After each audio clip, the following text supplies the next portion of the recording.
तेबे आज अर्थात अक्टोबर 3 तारिख शुक्रवार आजिकार पाणीपाग अपडेट आसी जाइछि। गभीर अवपातरे परिणत होला लघुचाप गोपालपुर पारादीप मध्य करिब अतिक्रम झटका पवन बहिबा सहित राज्य में आज प्रबल वर्षिब।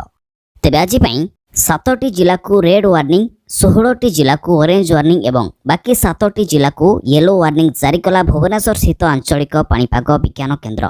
तेबे आज जो 7टी जिला को रेड अलर्ट जारी करा उक्त 7टी जिले में 20 सेंटीमीटर अधिक वर्षा हेब अर्थात अति भीषण वर्षा हेबा सहित घंटा प्रति 50 रु 60 किलोमीटर जाए पवनर बेग छुईपारे बोली पाणीपाग विभाग यह सब जिला को रेड अलर्ट जारी करिछि। यापर जो 16टी जिला को कमला रंगर अर्थात ऑरेंज वार्निंग जारी करा उक्त जिलागुड़िक 7 रु 20 सेंटीमीटर पर्यंत अति प्रबल वर्षा हेब ता सहित बिजुली घड़घड़ी और घंटा प्रति से 50 रु 60 किलोमीटर जाए पवनर बेग छुईपारे बोली पाणीपाग विभाग सब जिला को ऑरेंज वार्निंग जारी करिछि। तेबे सब जिला को छाड़देले बाकी 7टी जिले में सामान्य मध्यम धरणर वर्षा अर्थात 7 रु 11 सेंटीमीटर पर्यंत वर्षा हेबा सहित घंटा प्रति 30 रु 40 किलोमीटर बेगर पवन बहिबा बोली कहिछि पाणीपाग विभाग।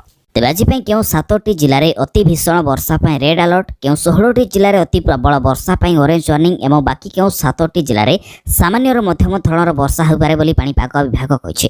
एसहित गभीर अवपातर रूप नहीं लघुचाप प्रभाव में राज्य में केते दिन पर्यंत आहरी वर्षार संभावना रही एने पाणीपाग विभाग तरफ कौन अपडेट आसी संपूर्ण विवरणी जानापी निहाती भाव में वीडियो को शेष पर्यंत देखूँ। ता सहित चैनल को नुआ कर आसी आम चैनल कवरेज ओडिया को सब्सक्राइब करने सहित नोटिफिकेशन को ऑन कर दिंतु। प्रतिदिन पाणीपाग संबंधी समस्त अपडेट सूचना सबू जानीपारे। तेबे बंगोपसागर में गभीर अवपातरे परिणत होइछि अवपात आज सकाळ सुधा पारादीप गोपालपुर मध्य दे आंध्र उपकूल को अतिक्रम करिब एही अवपात। अन्य उपकूल जिलागुड़िक तुहाकु तुहा वर्षा मध्य लागि रहिछि। आज मध्य खास करिकि उपकूल एवं दक्षिण ओडिशार किछि जिल्ला रे पवन सहित भीषण वर्षा हेबार संभावना रहिछि। तेबे पाणीपाग विभागर सूचना अनुसार एही अवपातर प्रभाव 4 तारिख पर्यंत राज्य रहिबा अर्थात 4 तारिख पर्यंत राज्यर विभिन्न जिले में प्रबल अति प्रबल वर्षार संभावना रही बोली पाणीपाग विभाग कहिछि।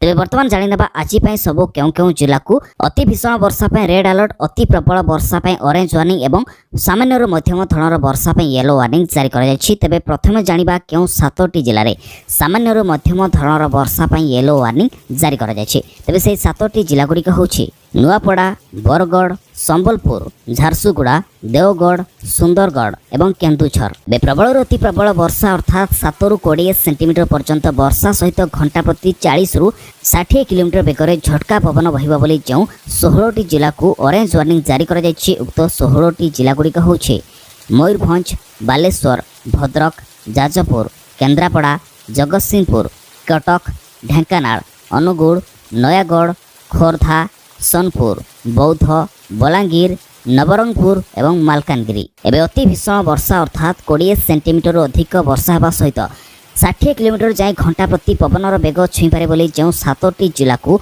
रेड अलर्ट जारी करा जायछि। उक्त 7टी जिलागुड़िक होछि कोरापुट कलाहांडी रायगड़ा कंधमाल गजपति गंजाम एवं पुरी।